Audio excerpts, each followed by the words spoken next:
Todo ecossistema tem inúmeros organismos que crescem e se desenvolvem juntos. Eles estão envolvidos em numerosos ciclos entrelaçados e interdependentes. O homem faz parte dessa teia e pode influenciar todas as outras espécies.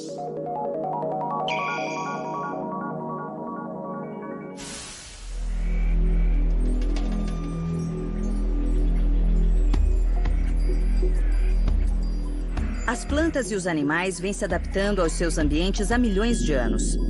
As espécies sobreviveram ajustando-se ao clima, encontrando alimento e evitando os perigos ao seu redor.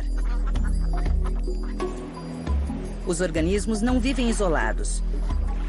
Eles vivem em ecossistemas. Um ecossistema é um habitat no qual as plantas, animais e micro-organismos interagem entre si e com os elementos não vivos que os cercam. Lagos, praias, campos e florestas são ecossistemas. Um ecossistema inclui os fatores bióticos, ou componentes vivos, e os abióticos, que são os componentes não vivos. O conjunto de organismos vivos de um ecossistema é chamado de biota. Os seres vivos da biota compõem uma comunidade. Para sobreviver, uma espécie precisa ter um nicho na comunidade, onde ela encontra alimento necessário para sua sobrevivência e reprodução.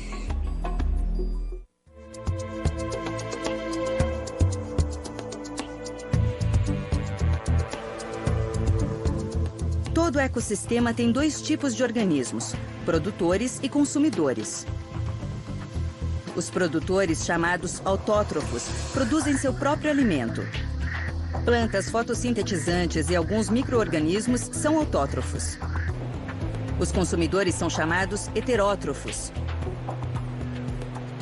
Os herbívoros comem somente plantas e são consumidores primários. Os carnívoros são consumidores secundários. Eles comem carne e vivem dos consumidores primários. Fungos e bactérias são consumidores que também são chamados de decompositores, porque eles se alimentam de organismos mortos ou em decomposição. Eles decompõem grama, troncos de árvores e restos animais, devolvendo ao solo seus nutrientes. Os produtores, consumidores, primários e secundários e decompositores compõem uma comunidade interdependente dentro do ecossistema. Uma forma de se interrelacionarem é através da teia alimentar. A teia alimentar é composta de muitas cadeias alimentares de produtores e consumidores que se entrelaçam. Por exemplo, na planície africana, produtores como a grama crescem em abundância. Herbívoros, como os antílopes, se alimentam dessa grama. Carnívoros, como leões, matam e comem parte dos antílopes. Chacais comem seus restos. Minhocas, formigas e bactérias consomem o que sobrou. Como a maioria das espécies come e é comida por uma ou mais espécies, as cadeias alimentares se entrelaçam em uma teia alimentar. As mudanças que afetam um grupo afetam muitos outros. As cadeias alimentares existem em todos os ecossistemas.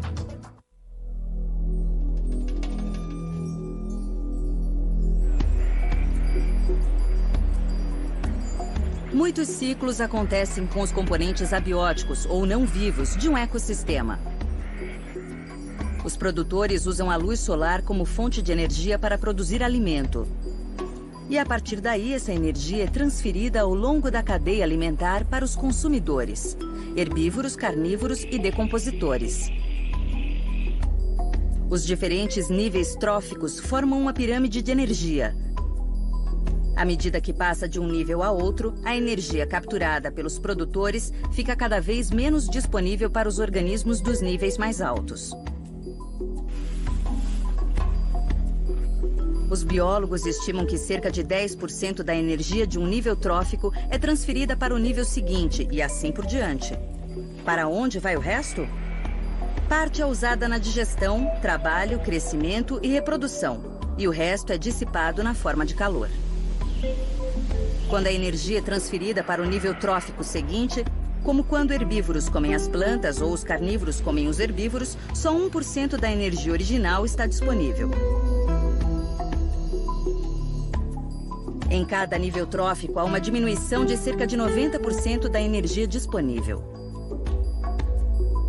Apesar desta redução, um ecossistema se sustenta sozinho porque a biomassa ou o número de organismos em cada nível trófico também é reduzido em pelo menos 90%. A biomassa no nível mais baixo é tão grande e se renova tão rapidamente que ela pode sustentar os organismos dos níveis mais altos.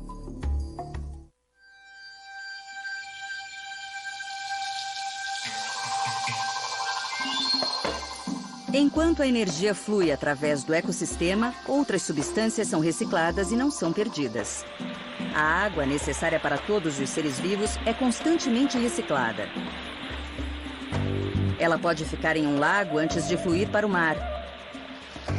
Pode evaporar para a atmosfera, tornando-se vapor d'água antes que o vento a leve e ela se transforme em chuva. A água pode ficar no solo antes de ser absorvida pelas plantas. A água é constantemente reciclada através dos ecossistemas e de toda a biosfera. A biosfera é qualquer parte da Terra que sustenta a vida e inclui a terra, ar e água. O ciclo do carbono é baseado no dióxido de carbono, ou CO2, mas ele é muito similar ao fluxo de energia. As plantas usam o dióxido de carbono para produzir alimento. Ao comer as plantas, os animais incorporam parte do carbono em seus corpos. Os animais liberam carbono no ar através da respiração e o processo reinicia. O carbono também está nos combustíveis fósseis, petróleo e carvão. Quando queimados, eles liberam carbono para a atmosfera. Ao longo do tempo, os níveis de carbono vêm aumentando na atmosfera, produzindo o chamado efeito estufa. Alguns cientistas acreditam que esse aumento está causando o aquecimento global, que pode levar a mudanças climáticas severas. Os ecossistemas podem ser prejudicados pela alta concentração de elementos que entrem nele. Por exemplo, o nitrogênio compõe 78% da atmosfera da Terra, mas quantidades pequenas estão nos oceanos, solo e organismos. Plantas, bactérias e decompositores o reciclam. Nos últimos anos, agricultores adicionaram grandes quantidades de fertilizantes de nitrogênio ao solo para melhorar as colheitas. Esta prática aumentou a acidez do solo e a poluição dos cursos d'água. O fósforo também é um nutriente necessário às plantas e, como o nitrogênio, foi utilizado como fertilizante. Essas águas que fluíram das fazendas contendo nitrogênio e fósforo estimularam o crescimento de algas em corpos d'água, acabando com o oxigênio e sufocando a vida aquática. Você sabia? Fertilizantes contendo nitrogênio e fósforo descem pelo rio Mississippi para o Golfo do México, criando uma zona morta todo ano. Seu nível de oxigênio é tão baixo que os peixes e outros organismos não sobrevivem. Essa zona morta é aproximadamente do tamanho de Nova Jersey.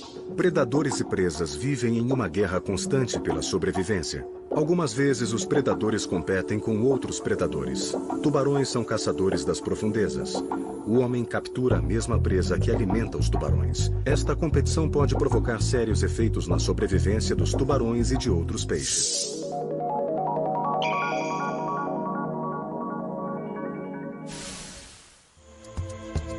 Todos os organismos de um ecossistema vivem em constante interação.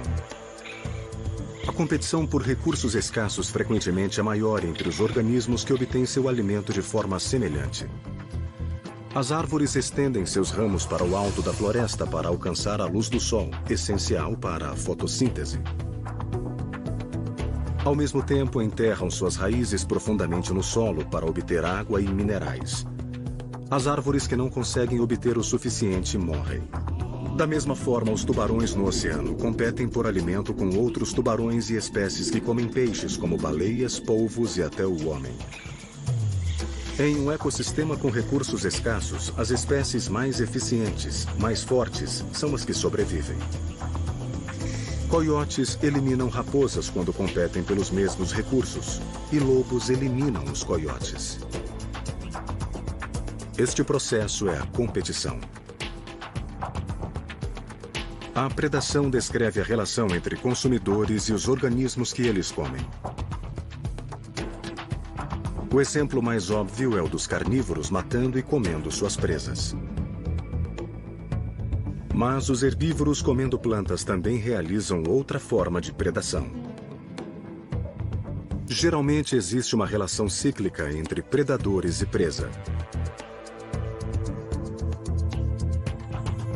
Quando o número de animais em uma população de presas aumenta, o número de predadores também aumenta.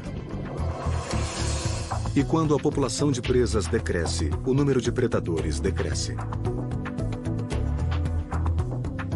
Quando a seca na savana africana reduz a população de grama e herbívoros, o número de leopardos diminui porque eles não encontram alimento suficiente para sobreviver.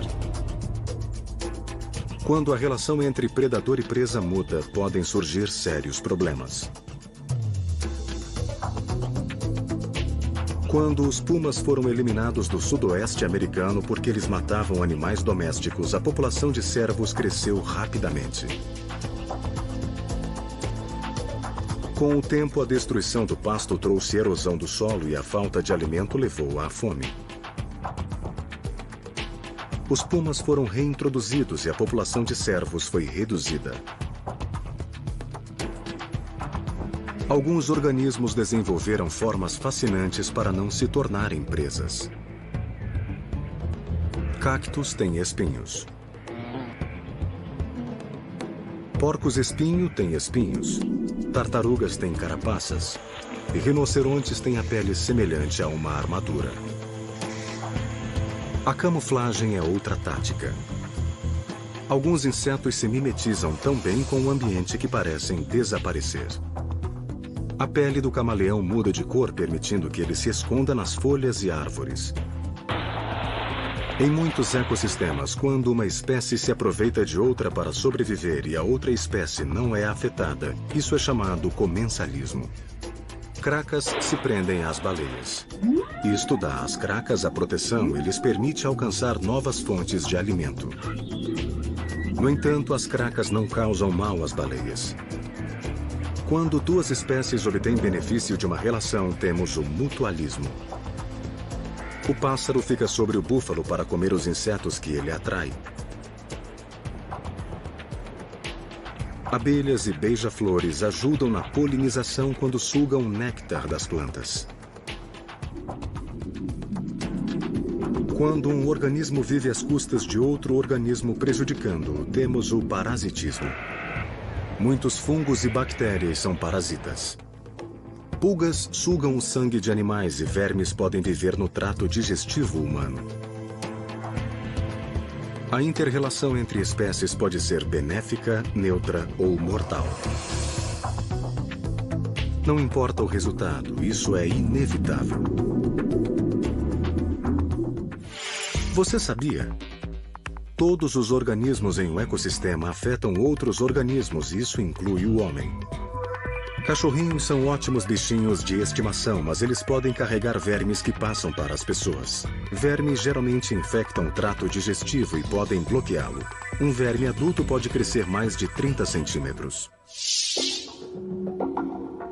As comunidades de organismos em um ecossistema mudam constantemente devido a mudanças climáticas ou à chegada súbita de outras espécies. Os homens afetam os ecossistemas do mundo o tempo todo. As mudanças podem ser mínimas ou dramáticas, algumas vezes negativas, outras positivas.